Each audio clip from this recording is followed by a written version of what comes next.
Hello.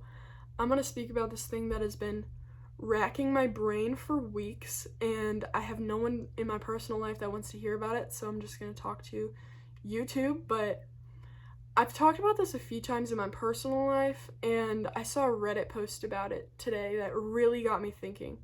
And this Reddit post was like, I use Chatgpt as a therapist. Do any of you guys? Am I weird for this? Please don't judge me. And all the comments were like agreeing. All the comments were like, I do that too. Like, I see where you're coming from. I feel for you. It's nice to be given like non-judgmental information from kind of a thing that feels like a third party or third person type thing. And I understand that, and I feel for people who feel as if they have no one to go to. But the thing that immediately came to mind when I read that post, and it kind of racks my brain that everyone else does not think about this when they read that post, is AI. We all know the negative downfalls of it. The idea that it has the power to overtake humanity, which I don't think is something that should be taken lightly. And I also think like it's not just a suggestion anymore. There's like genuine thought out plots for how that could happen successfully. And AI essentially is trying to emulate a human brain. And you, by using it as a therapist, are giving it access to the most complex and just deep-rooted, vulnerable human emotions that are so unique to human experience that it's only something a human could put into words. And you are feeding it that information. The scary thing about AI is just by performing its basic function, it is getting smarter. And so if we're using it not so much in a sense of like, hey, what are 10 facts about the United States that are interesting? And you're using it in a way where you're like, this is happening in my personal life, like what do I do from now? Like tips for depression, tips for anxiety. You are just getting it closer and closer in your life, and also giving it the tools to know the ins and outs of human brains and how they function. And let's say an enemy wants to take something over. The smartest thing an enemy can do to disassemble something or someone or a society is to know its weaknesses at every extent, and know its strengths in every extent.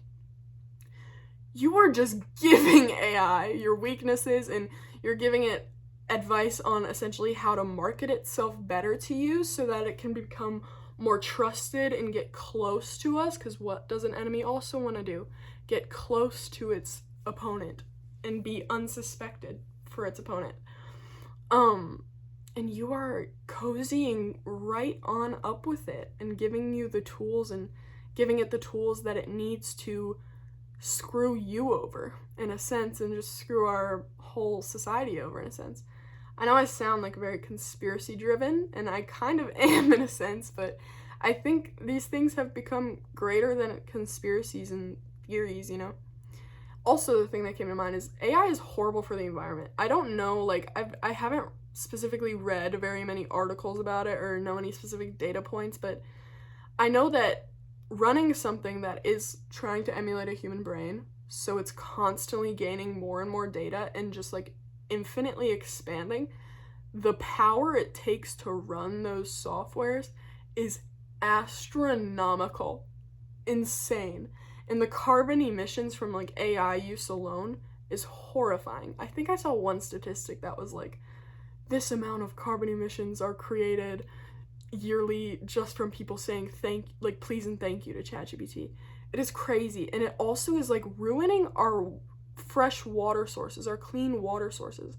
I think anything that is impacting our water sources, something that we need to survive, that there is limited resources of on this planet, anything that is affecting that should at the very least be heavily reassessed and pushed back, but should generally just be halted and stopped. And it just gets to a point where we're being stupid and ignorant in our curiosity because we know things. We know the negative impacts that it is causing, but this curiosity is too strong, and the idea of us getting so powerful is too intriguing that people literally cannot get themselves to stop. And now society has gained a specific reliance on AI, which is just horrifying already. If something is already getting this quickly integrated in our lives, there should be billions of red flags arising. And I just think it's horrifying. And I also want to speak about how it feeds into this idea of convenience. And I think convenience is the root cause of so many issues in America. It's like the root cause of the root issues in America. And what I mean by that is, think about like obesity and think about how convenient it is to make food and the corners that you can cut in food production, and also how easy it is for us to access food and how many options we have, and like things like DoorDash and stuff like that. Think about our prison system. Think about how it's way more convenient to kill people and lock them in a concrete room for the rest of their lives than it is convenient to treat them as human beings deserving of change in a future. I think we have so many issues rooted in convenience, and Chatgpt is one of the biggest issues because we're treating, knowledge is now at our fingertips, which in theory is a good thing, you would think, but I think part of truly learning something is the pursuit of knowledge, and I think to properly learn something, you should have the desire to go to a library and read all the books related into this. You shouldn't have the desire to type in a prompt and get the basic overview of a concept and then ask it maybe more follow-up questions about that. I think the true pursuit of knowledge is putting in the effort to gain knowledge from your own resources rather than being spat information from something that you didn't even fact check. And I just think that's so horrifying, not only the general convenience of it, but the fact that we're not questioning it. We don't fact check AI. We don't cite our sources or check their sources on AI because we use them as the source, and we kind of view AI as the fact checker for us that sifts through all the information before we get access to it. We don't fact check that. So let's say there's an agenda that wants to be pushed in the United States, and the people in charge of this agenda, the top 1% of this agenda, has access to the development of these softwares. It would be so easy for someone to bring their bias into a production of a software and to have these softwares feed the American people specific information that is following of their agenda, and we wouldn't even question it, really, because we're getting that information from our fact checkers, We aren't going to question that. And so if this agenda, if a person wants to push an agenda and they are so integrated in that field and they can truly make it to where AI is able to feed us responses that are biased, then they can therefore make their agenda baseline education for all of America, the baseline ideas of America subconsciously. So it's a step above getting you to follow an agenda, and it steps into manipulation where you don't even know you're following an agenda, but you are, and you literally cannot get around it. Which is just a horrifying thought, regardless on if it's happening or not. I think the idea that it can happen is enough of a deterrent in using it, honestly. But I just find that horrifying. And I also want to speak about the empathetic aspect of specifically the Reddit post, talking about, because there were a few comments on it that were like, what if you don't have anyone to go to? The people who were judging it in the comments, they were like, well, what about those people who have no one to go to? The convenience in imagining if someone was mentally ill, didn't have a supportive family, and had zero friends, the thought of them being locked in a room with ChatGPT and that being helpful is very far out of line in my opinion. And yes, it's nice to receive this information because it's programmed in our brains to like to receive helpful information. And I think the second we stop challenging ourselves, convenience, the second we stop challenging ourselves, we become useless individuals, to say the very least. I think the challenge of creating a social network for yourself in life is so essential for human experience, and not only character building, but I think it's just part of life, you know? And if we stop challenging ourselves, and instead of, going to a therapist or talking to a friend about an issue, we can just type in a few words and get a perfect response of exactly what we want to hear. Of course we're going to want the perfect response of exactly what we want to hear. But also, the people who claim they have no one, no supportive family, 0 friends, 0 coworkers, 0 bosses, 0 people, 0 peers at school, 0 teachers, 0 anyone you can ask for guidance.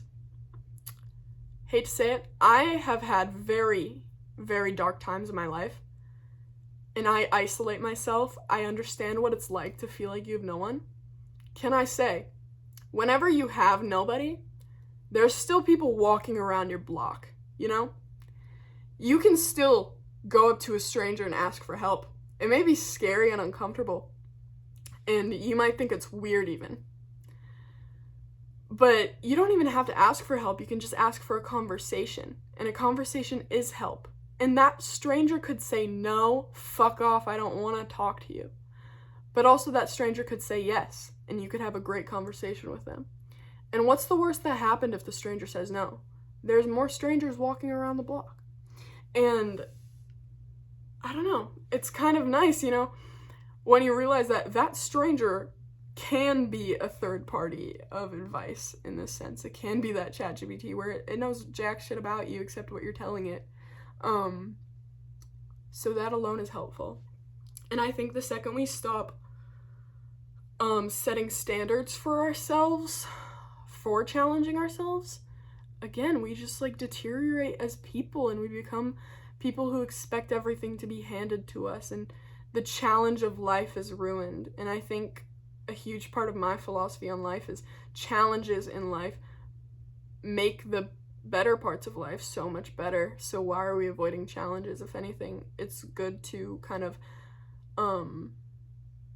code our minds in a way where we start viewing challenges as helpful for our human experience and development as people.